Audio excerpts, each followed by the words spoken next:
Hey, everybody in the audience, thank you for holding through today's hold music while you waited patiently. We appreciate that. Welcome everybody in our audience to today's webcast, Adopting Cloud-Native Data Warehouses in Weeks, Not Years.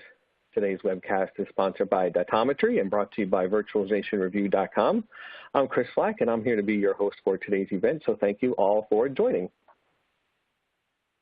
Before we begin today's broadcast, just a few quick reminders. First things first is we are recording today's event for future viewing and listening purposes. We'll send you a link within 24 hours after the show where you can view a replay. We encourage you to share that link with coworkers, colleagues, and friends, anybody who may be interested on today's topic. We'd appreciate that. We also will have a very lively Q&A today, so we encourage you at any point, if you have a question for our presenters, to please feel free to enter your questions via the Ask a Question box on the left-hand side of your console. Hopefully, if time permits, we'll get to everybody's questions and we will get out some answers. But don't be shy. Please feel free to submit your question at any time. We also have numerous resources for today's webcast in the Resource tab of your console. Please feel free to go down there and download the resources and the slides for today's webcast, so that way you can take away some great assets from today's program. We'd appreciate that. Joining us for today's presentation, we have three wonderful speakers, but our main host for today's webcast is going to be Deepak Patel. He is the head of products at Datometry, and he's going to be your host for today's event, so I'm going to hand everything over to Deepak to get started, so please take the floor, my friend. Thanks, Chris. And today, I'm excited to have both Sanjay and Mike Waas. Sanjay Krishnamurthi is the Chief Architect of Azure Information Management at Microsoft. And that seems to be like a long title, but that's very well fitting for Sanjay, who's been in information management for, I would say, more than the past decade. He was also the former CTO and Chief Architect at Informatica Corporation. We're excited to have him share his views regarding the transformation to the cloud. And we also have Mike Waas, who is our founder and CEO of Datometry.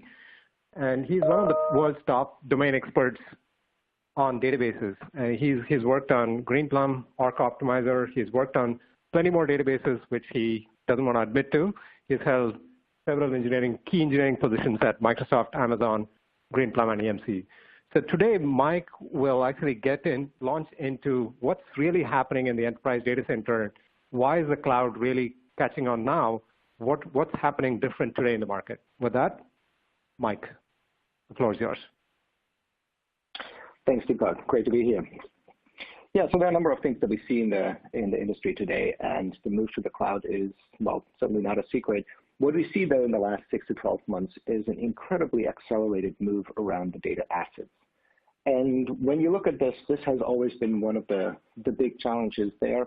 This has always been kind of a holdout, mostly because people weren't really quite sure how and why. But at the same time, folks have really developed a level of confidence in the cloud that we've long looked for. And so in short, I think what it comes down to is by now, pretty much all Global 2000, all mid-range enterprises are busy formulating a cloud-first strategy. And over the next couple of years, really trying to figure out how to get to the cloud. It's no longer a matter of if, it's really just a matter of when. And what we see from a data perspective is really exciting because it really means within the next 10 years or so, the entire database market, which is one of the most coveted markets in IT and one of the beefiest and one of the heaviest, is going to be completely replatformed. So this is a once in a lifetime opportunity, I believe, for everybody in the data space, and everybody we're talking to is actually super excited about this because it's really about shifting some of the heaviest and most important assets that they've been curating for, in some cases, decades already to the cloud. And so it's a great time to be alive, if you will, because the time is now, and we've seen this huge momentum building. Yeah, so I would really like you to focus on what's really happening with the cloud in terms of like security and maturity of the cloud offerings. What's different if you go back 2 or 3 years ago versus today, and how is that building confidence with the customer base? Yeah, so in the past, you've always seen, let's say, security as a major concern. And by now, I would call security, and being a little flip here, I would call it a tactical cop-out. Because by now, everybody really has realized the cloud service providers have way better security that they offer on their platform than anybody has on their data centers. And so security is no longer, when you really look at it carefully and rationally, is not a problem at all. It's really just been, if you will, an excuse for folks that weren't just ready to move to the cloud. But that has really evaporated in the last couple of, I would say, years, maybe even 5 years back already. At the same time, all the products that you have out there on the cloud, all the service offerings that are on there have dramatically matured. And I think specifically for the data space, what we've seen in the last 12 to 18 months has been critical, where databases, cloud databases, have really gotten to that level where it's no longer a toy, but it's actually a serious contender for the mature enterprise to put their data assets into the cloud. A great answer. One last thing about the cloud is we are in the current implementation with a customer who is moving away from 9 data centers. Can you just give me a highlight as to what's making that fundamental shift? Is it DR? Is it backups? What exactly is the pulse with the customer there? Yeah, so that's a very interesting example. What you see is kind of different types of customers moving at different velocity to the cloud, but underlying is really that whole desire to unify CapEx and OpEx, which is not an easy one, and enterprises mightily struggle with this, and moving away from these 3-year or 5-year floor sweep renewals to moving to a fully operational system, but then also to decrease their OpEx. So that's one of the key drivers, obviously, in everybody's mind here.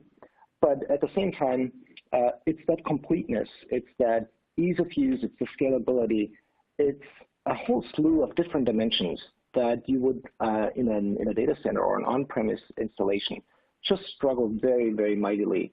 And people have to. In the last 10 years, everybody has kind of implemented a lot of stuff in the data center that when you move to the cloud, suddenly everything becomes so much simpler. And that's really what people appreciate, the simplicity of it, the flexibility of it, and shedding all the operations that everybody, well, always hated, even if they might not admit it. But that's something that everybody had really tried to get rid of for decades already. Thanks, Mike. I would like to switch gears and have Sanjay in the mix here talk about the data growth and how that is influencing some of the movement into the cloud. Sanjay? Thanks, Deepak. Before I get into the data aspect of it, I just want to double-click a little bit about what's driving the cloud growth that we are seeing, right? So if you think about it, you keep hearing the term digital transformation, right? And that's the trend that's driving the cloud growth. But what does that really mean? If you sort of think about it, it's about all the new technologies, digital technologies that are emerging, and those are changing how we do our day-to-day activities, right? I'll give you a couple of examples that most listeners, I'm sure, are familiar with. One is Uber, right? They were able to take smartphone and GPS technology that's becoming very ubiquitous and link that with a new business model to completely change and disrupt the industry, right? That's one example of digital transformation that's going on.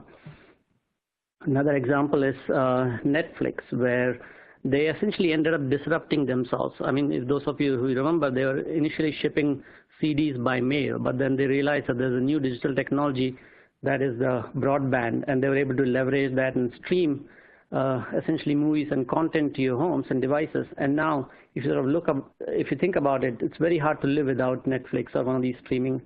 So they've also done the disruption. So this disruption is what's causing, I would say, more adoption of the cloud. Because if you look at how Uber was able to succeed and how Netflix was able to succeed, there were sort of two factors, I would say. One is that they adopted cloud very aggressively. And secondly, they were able to leverage all the data that came from all of these devices, right, and from these smartphones to understand their customers better and improve the customer experience. So I would say that the cloud has been, the digital transformation has been what's driving the adoption of cloud, and the flip side is that if you really want to be relevant in this new digital transformation, then you really have to adopt to cloud and data technologies that are coming in the cloud. And in terms of the insights, I would say that it's not just about traditional data that used to be on-premise, right?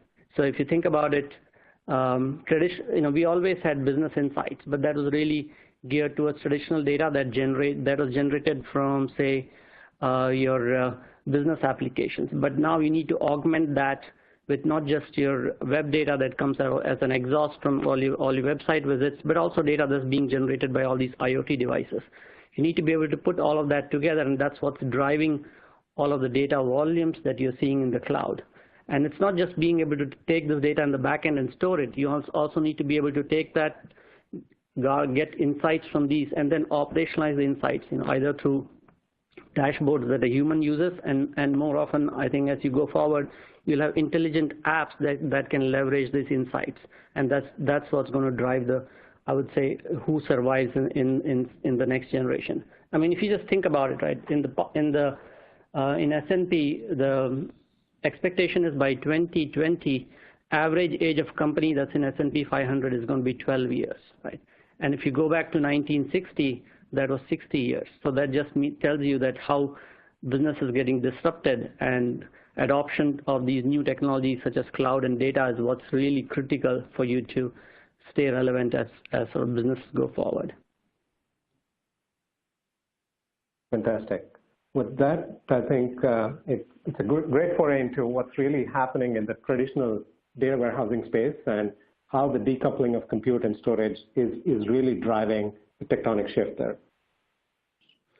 Yeah, so if you sort of think about, as I mentioned earlier, right, the traditional analytics has been there, and traditional warehousing, this probably has been around for at least 30 years, right? So people first started relational databases. They realized that they couldn't do all the analytics in traditional databases, so that gave rise to the birth of warehousing. And it made a lot of sense at that point, right? You needed a separate system to do all the analytical queries, and you didn't want to get in the way of your operational queries.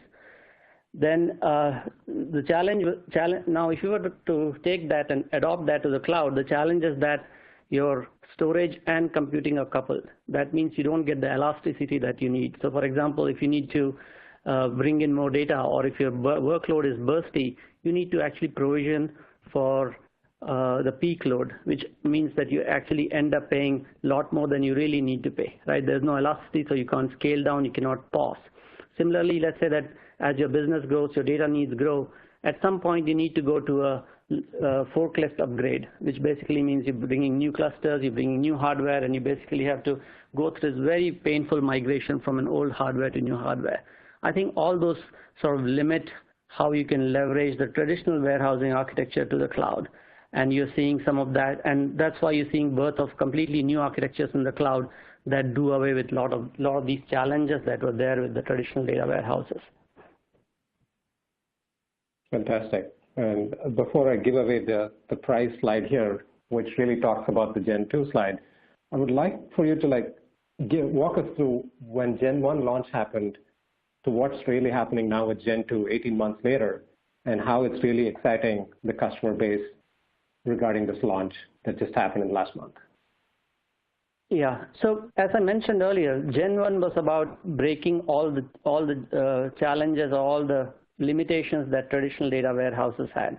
It provided the elasticity that was needed, so you could scale up and scale down your data warehouse as your queries were hitting. You could pause and resume, right? And also the other thing that it actually solved, it made the price performance much more superior to what you had to pay on-premise. But again, as you know, this is never a sort of a fixed endpoint, right? It's a journey. So from Gen 1 to Gen 2, we looked at our architecture, we looked at sort of the workloads that we are running against, and one of the advantages of the cloud that you see is that you can upgrade the hardware under the covers without customer really realizing that. So in Gen 2, we have leveraged the underlying hardware, things like NVMe for smart storage, to increase both the concurrency that you provide. Now you can actually take a Gen 2 warehouse and scale it to, I would say 5x to what Gen 1 used to be able to do. And you can actually provision 4,000 cores in a matter of minutes. The performance is 5x thanks to the smart storage that we do. And I would say the concurrency, which has been one of the challenges, is something that we are able to increase 4x. So now you get a lot of the benefits that you traditionally used for on-prem data warehouses that had been there for 30 years and that had time to tune up. I would say in terms of performance, we are really caught up with as far as traditional warehouses go. And we are seeing the excitement and the adoption from our customers at this point. Great. So what I can recap from this is you talked about decoupling of storage and compute and essentially decoupling of hardware upgrades that's happening. So that's a great segment going into what's happening between the applications and databases and how the virtualization piece between the app and databases is really accelerating the move to the cloud. So I'll bring Mike back into this discussion. Go ahead, Mike. Yeah, and before I jump into this, kind of really to quickly add to Sanjay's point, this is really that kind of involvement, that kind of investment that we've seen in the industry on the vendor side, where over the last 12, 18 months, their products have just fundamentally transformed. And so this goes back to where I said at the beginning, we're really excited to see vendors really spending so much money in this space and really turning this into customer delight. But then really going on to the question of, you have your applications, you have your database, you know that you want to go to, in this case, let's say SQL BW in the cloud. How do you make that happen? And let me give you a slightly long-winded answer here. If you look back over the last 20 years, the biggest revolution in the entire IT space was virtualization. And it started as compute virtualization, but since has really kind of spread as a wildfire over pretty much everything that is in the IT stack. Software-defined storage, software-defined networking, there's another dozen different virtualization types out there. And successively, over the last 15, 20 years, this has really kind of, if you will, shredded the entire IT stack and has pried apart what would otherwise be highly tightly bonded applications and underlying server infrastructure. And every time this happened, somebody put an abstraction in between, like a hypervisor, an entire ecosystem of functionality has sprung up. And so this has probably been one of the most beneficial developments that we've ever seen in IT. Now, while this has happened all across the data center, there was just one place where this basically did not happen, and that was the database. And so everybody else had their software-defined this, software-defined that, but the database guys, we've always been there sitting on our database and the application bolted onto that database. And so naturally, excuse me, when we looked at that situation from a Datometry perspective, we're like, well, the really missing piece here is virtualization. Somebody needs to put a hypervisor-like platform between the application and the data, because otherwise these applications will always be bolted on there. There's always a very strong vendor lock-in that's detrimental to the enterprise, that's detrimental to the customer. And so taking a page from the VMware playbook, from the VMware story, if you will, we set out to be that abstraction, be that hypervisor, and bring people virtualization to that, if you will, last bastion of vendor lock-in. And we call this adaptive data virtualization. And that really allows people to take their applications and make them effectively independent of the underlying database. And so that, putting this together, allows them then taking applications that they have on-premise, that they have curated on-premise for decades already, and that their business is critically relying on, and just move them to the cloud very rapidly, very instantly, and immediately tap into the benefits of the cloud database. Spinning this fast forward, I would predict here that 5 years from now, nobody's going to connect an application directly to a database anymore, because that's instant legacy, that's instant vendor lock-in. Just like nobody puts today's server software anymore on bare metal infrastructure. Everything is properly virtualized. And so what we at Datometry believe at is that the same driving forces that have completely reshaped the rest of the IT infrastructure will now simply be brought to the database. And obviously, we like to think we have a pioneering role in that. Fantastic. What I would like for now to do is to have Sanjay focus a little bit more on, this is great technology, but who in the industry is adopting this? What's the adoption rate? Who are the laggards when it comes to this? With every new technology that comes out, there's always specific verticals that embrace it and some verticals that wait for it to mature. So with that, Sanjay, if you can shed some light on what's happening from a modern data warehouse perspective, that'd be great. Absolutely. So as you see in the slide, we are seeing adoption across all different verticals as well as different geos, right? So we have, if you look at the slides here, we have companies who are in Europe, companies in the US, companies in Asia Pac. They're all starting to adopt Azure, right? And in terms of verticals, I would say that we are seeing pretty much broad-based adoption, but the thing that sort of jumps to mind is retailers. We're seeing retailers jump onto the cloud, and I'm sure you can imagine why, right? I mean, anytime you talk to a retailer, there's an elephant in the room, and it's not Hadoop, right? And as you sort of go forward, you see that beyond retailers themselves, we are seeing that automotive industry, right? IoT is a big driver for how what's happening in the industry. Now, a lot of automotive companies are now are realizing that they need to have a connected car initiative. Otherwise, they'll be left behind as people go into autonomous or self-driving cars. So they need to have that capability. And IoT is where they can actually take all this data and analyze it and use it for the analytics. I think that's a key driver, and we are seeing a lot of that adoption across different manufacturers, right? Be it BMW, be it Ford. They're all leveraging the underlying IoT as well as the underlying data platform for that. Right? Another vertical that I would call out actually is oil and gas. I mean, as you know, oil and gas ends up generating enormous amount of data, and they've done a lot of investment on-prem data centers, and they're realizing that it's actually better to leverage all of the data and put all the data in the cloud. You get all the governance and security, etc. Plus, you can also get the elasticity that you need as your data volumes go up. One vertical that's always been a little bit, I would say, behind in terms of adoption initially was actually financial vertical, right? I mean, and rightfully so, because they were as Mike mentioned earlier, they were worried about the security aspect, right? But now, if you look at the list here, we are also starting to see some verticals. So I would say that some banks, etc., adopting the cloud. So I would say at this point, maybe the very first of that domino starting to fall, and I expect that before it's too late, you'll actually see a lot of financials also in our adoption. So we're seeing broad-based both in terms of verticals as well as in terms of the geo. So clearly US always sort of leads, but Europe is not very far behind, and we're seeing very strong growth in Asia Pac as well in terms of adopting different parts of our platform. And I think the biggest challenge, as we sort of discuss internally, is not the adoption, it's the capacity. Can we actually grow our capacity fast enough to keep up with the demand? And that's why most of our fire drills in the past few things have been about how can we meet all the capacity asks that we are seeing.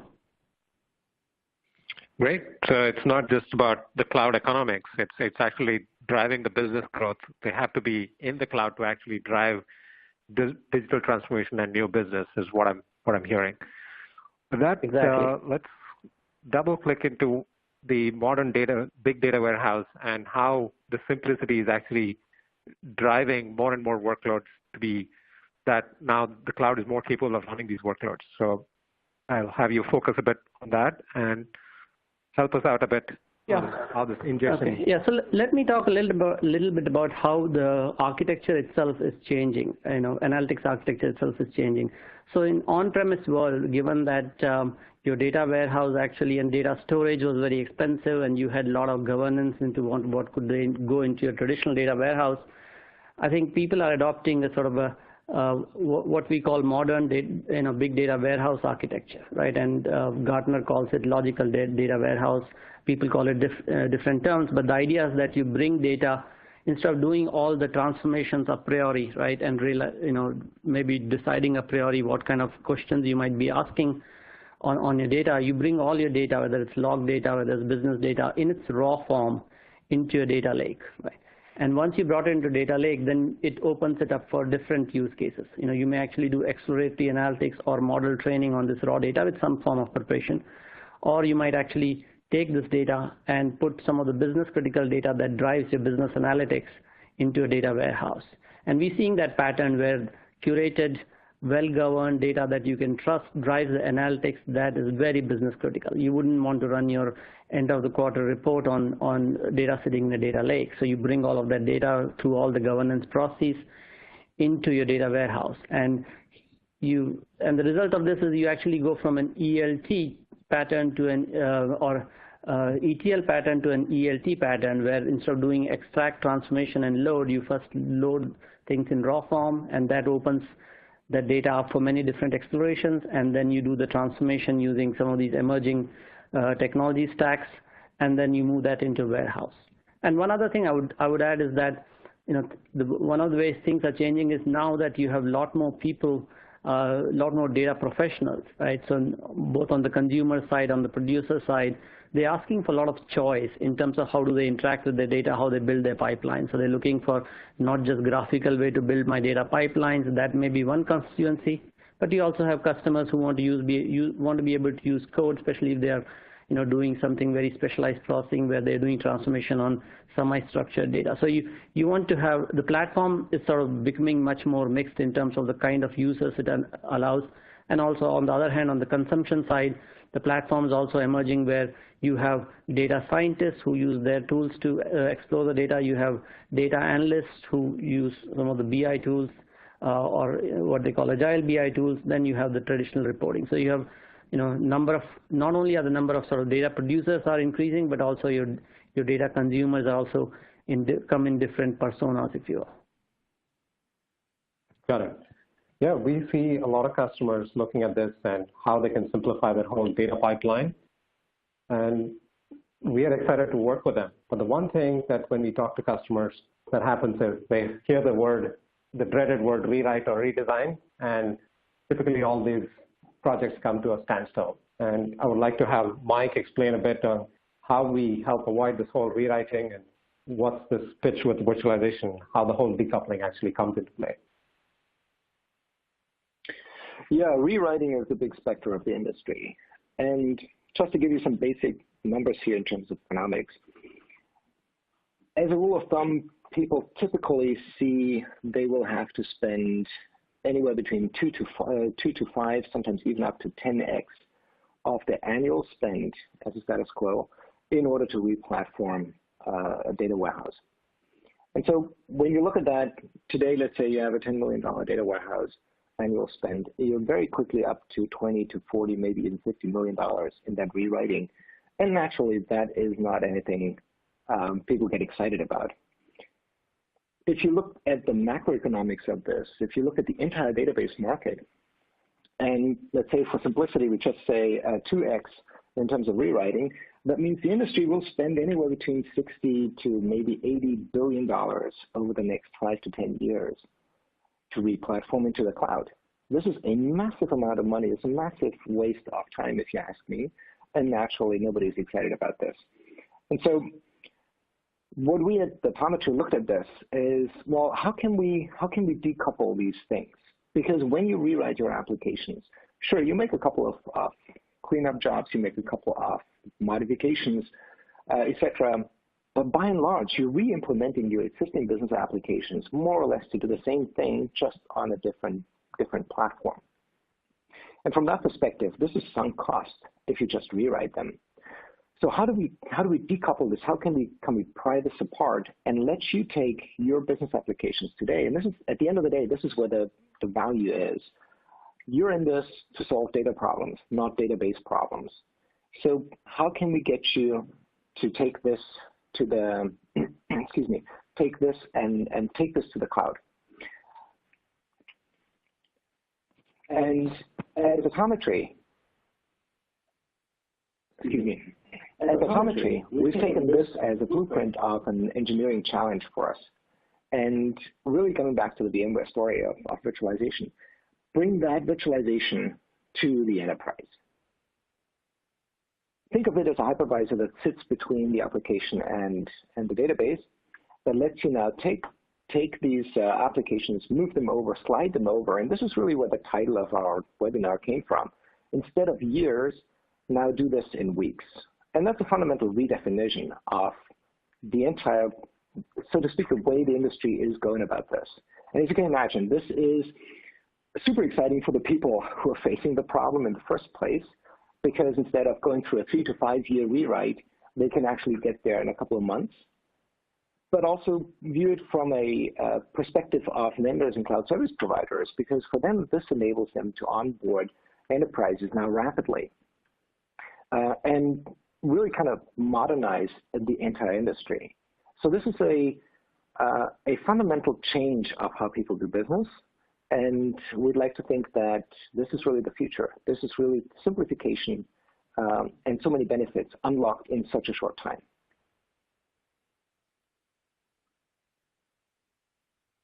Great. So what I would like for Mike to do right now is to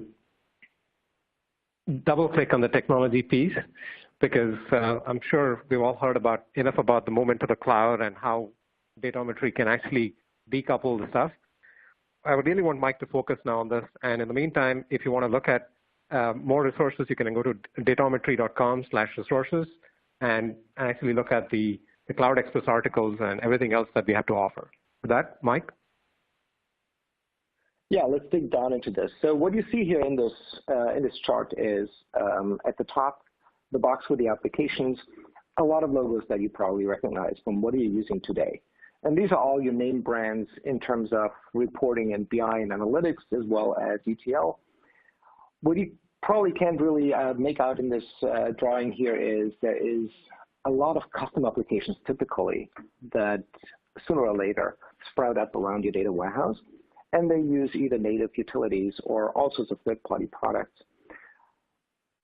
But when it comes down to connecting to the database, all of these applications go through a relatively narrow conduit, and that's a wire protocol, either native or through an ODBC driver, through a JDBC driver. There are a couple of categories, but that's probably the one thing that the database industry, if you will, has been really good at, standardizing on a couple of bridges from the application into the database. Now, with Datometry, we sit right under this application environment, and then the new cloud data warehouse, SQLDW, is at the bottom of this. And so that means all of the applications here can operate untouched in the way as they have done with the on-premises data warehouse.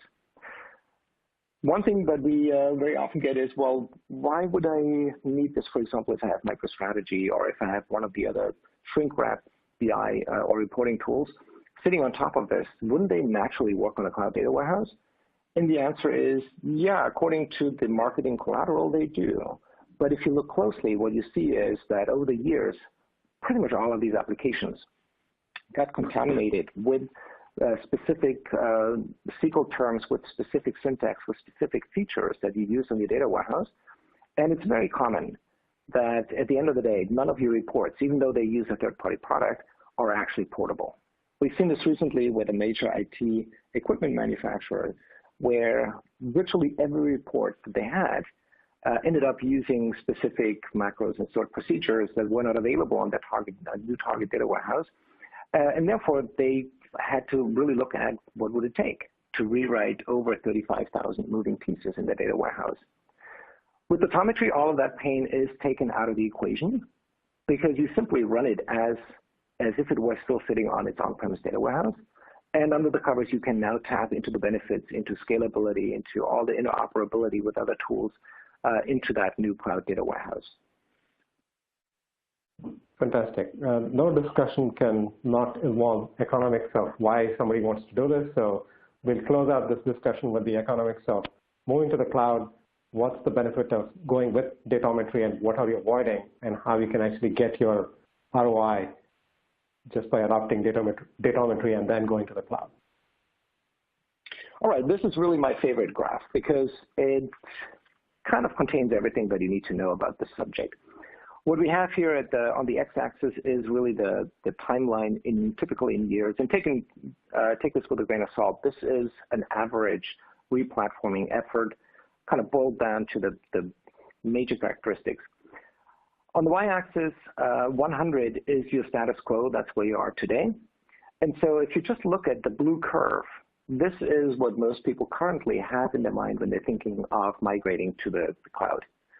For the first couple of years, our costs are going to go through the roof, because we need to do all that rationalization of applications, that inventory, and then start rewriting everything and open every single can of worms that we have in our data center, in our business, before we finally come down and then eventually get down to the promised land, if you will, on the right end of the blue curve, where we're really kind of decreasing in cost substantially. This is where we finally land on the cloud.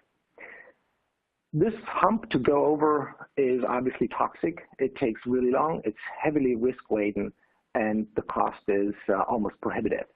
With Datometry, we changed that cost equation completely. Instead of going up, we go down. And so within a relatively short period of time, since you simply move your applications, and we actually have a whole suite of products that help you understand a couple of things about your workload before you move, etc., you very quickly dive down to close to that level of the promised land that I mentioned before without having to go through this hump. This removes cost, time, and risk.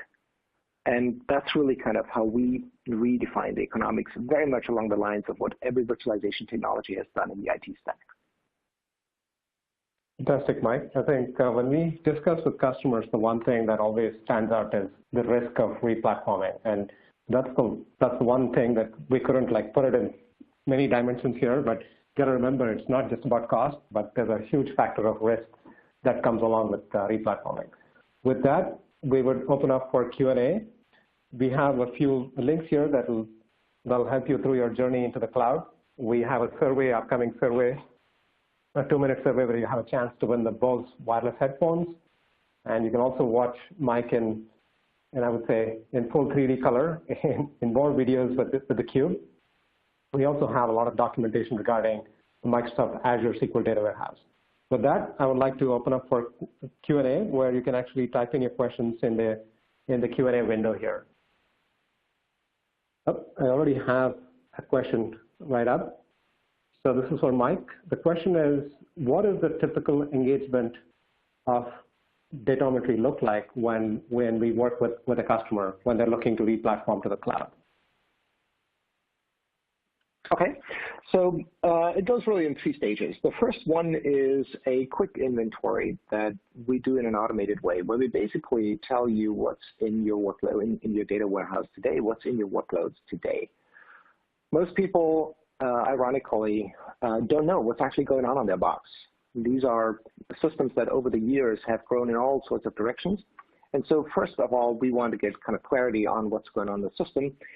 Then the next step is, as we analyze your workload, we actually understand what the schema that you need to transfer to the new database looks like. And we understand from a workload perspective, we have a lot of context, we have a lot of semantics. We know exactly how to best rewrite them. And that might be a little counterintuitive, but 2 rewrites of the same schema might actually not be equivalent or might not be optimal. And so there's a lot of subtlety in there that we automated out of the way. And so we generate that schema, and then after you transfer the data, you just plug HyperQ, which is our flagship system, our hypervisor, on top of the new cloud data warehouse, and now you can use, with your applications, run them directly on SQL DW or your target cloud data warehouse. Great. We have a follow-up question to that. In all these projects, it's usually the testing and validation that takes a lot of time and effort. Is there anything that our technology or Datometry technology brings to the table to significantly reduce the time and effort required for testing and validation? This is really an area that's very often overlooked. But when you look closely at what is a test framework or a test harness, it's really just yet another set of applications.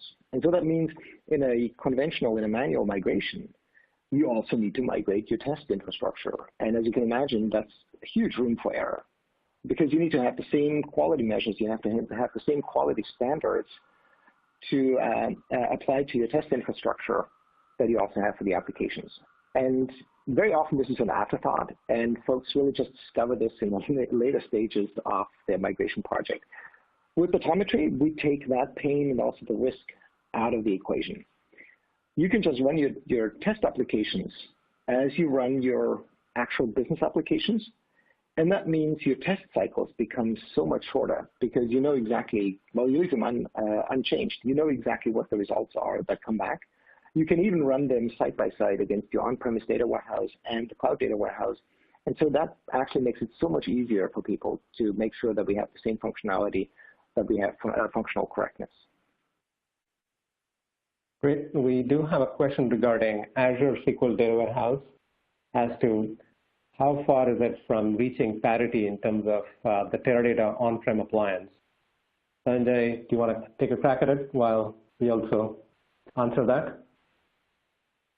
Actually, I would say that we probably should take this offline. I'm not sure I can do a comparative performance thing. I can definitely point you to the SQL DW performance that we have, but as always, right? It depends on the queries that you're running. We do have some internal numbers that we can share with you on an sort of an offline manner.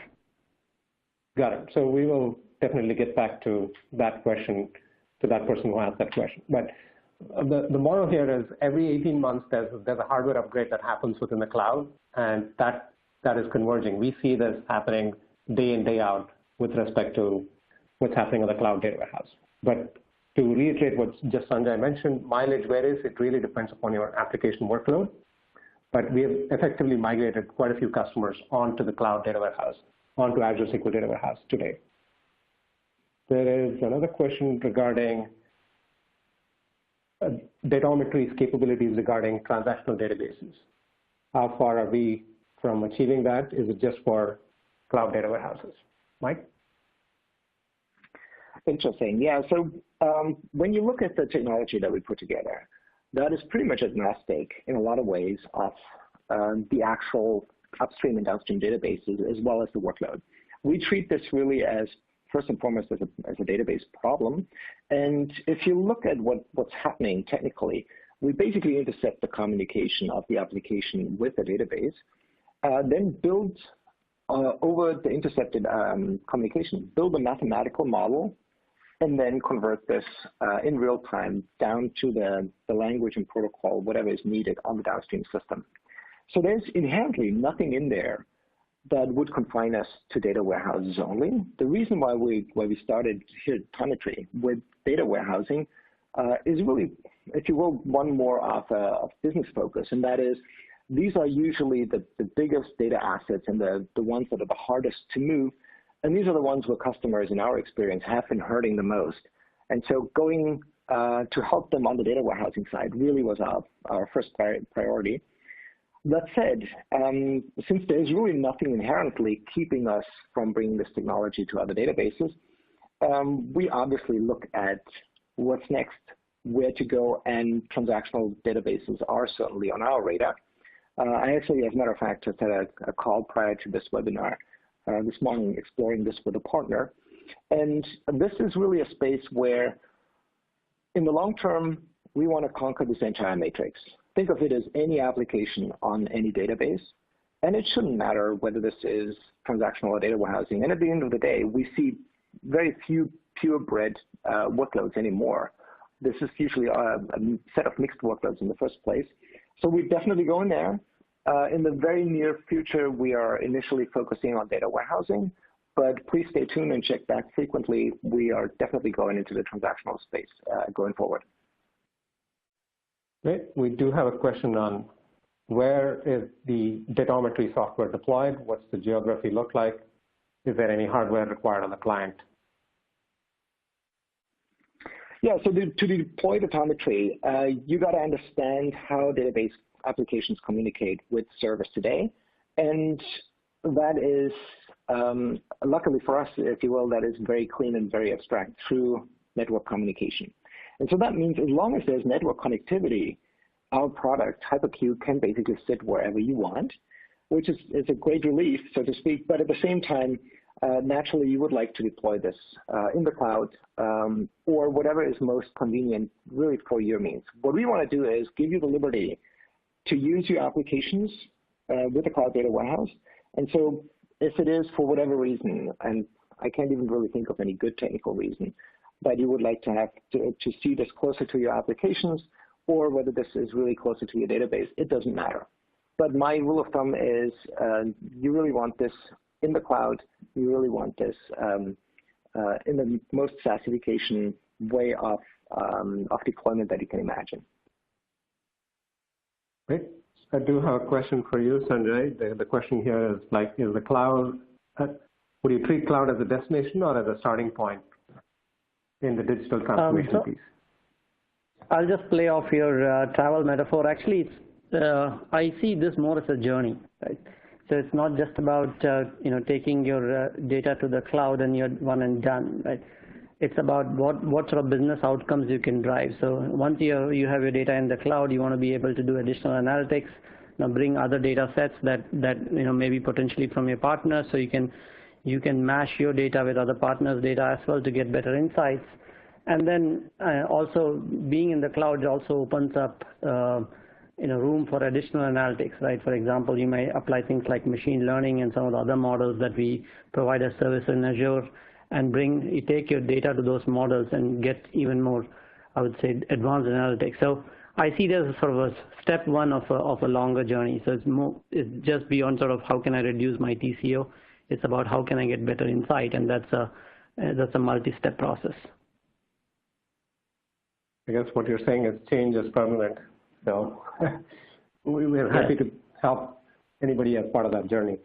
So we have one last question regarding why can't this whole translation layer or virtualization process just be a one-time deal? Why can't I just take a source SQL and just convert it to one destination SQL and be done with it as a one-time operation? So Mike. Yeah, I don't even know where to start. So there are so many reasons. One of them is naturally, when you look at the difficulties, when you look at the complexity and the challenges in a migration, you very quickly realize that your original source and your target are of a different expressivity. And that means what we see in practice is really three categories of complexity in replatforming, and three categories of complexity or challenges that we solve in real time. And I call them, for simplicity here, the good, the bad, and the ugly. The good is what pretty much everybody probably has ever experienced when writing a query, and that is, well, you need to replace a couple of keywords, mostly textual substitution. You really don't need to understand what the query does, and you can translate it from one system to the other. These are the good cases. And there are plenty of these, but usually that is in a larger workload. That is not even a percentage point of the entire workload. Then comes the bad. These are queries where in order to rewrite them, you actually need to have really a full semantic understanding of the name resolution of the type resolution. Otherwise, you can't rewrite them. And this is where already the mistakes and the errors start creeping in. This is getting bad. This is getting difficult. This is a large chunk of the workloads. But then comes the ugly part, and that is there's plenty of functionality that can actually not be rewritten in a static way. And so, for example, if your target database doesn't have recursion, but your query requires recursion, then what you ended up in the past was you injected effectively procedural code into your application to make up for this. With HyperQ, you don't have to. Simply because we are in the middle of this, we can actually turn your query into multiple statements, run, let's say, a recursion to fixed point or any other criterion. And that is a capability that you just don't get from a static rewrite, where in a static rewrite, not only is it incredibly error prone, but it really compromises your applications. So that's from a complexity point of view an answer to this. But then if you look forward, what you really want is the ability to adjust to, for example, new generations of the data warehouse, of the database. There's a huge gap in terms of, or a huge step up from Gen 1 to Gen 2. And I'm personally very excited to see Gen 3 sometime very soon. And a lot of the rewrites that you would do manually to get to Gen 2, you probably wouldn't do the same way if you go to Gen 3. And so what people end up doing is rewriting for a new version of the data warehouse over and over again. And that's just a complete waste of time, obviously. But at the same time, we would be able to make that really go away. By being that hypervisor layer between your application and the database, we can really play to the strength of the downstream database. And every time when we talk to customers in the early conversations, we obviously get this question. Is Datometry going to be around? But then soon, really after the first couple of conversations, they're like, well, I want you to stay there because you really kind of allow me to take my applications into the future, into future revisions. Great. Thank you, Mike. Thank you, Sanjay, for your great insights today. I would like to hand it back to Chris, our host, and close out the webinar for today. Yeah, thank you so much, Deepak, for your presentation. And guys, thank you so much for joining us. Mike and Sanjay as well, thank you so much for joining us for today's program. Thank you to everybody in the audience for joining us for today's program as well. Today's webcast was brought to you by Virtualization Review and sponsored by Datometry. Don't forget to go to the resource tab before you leave the console today to get all the resources associated with today's program. But thank you all for attending, and we hope you have a great rest of your day. Take care.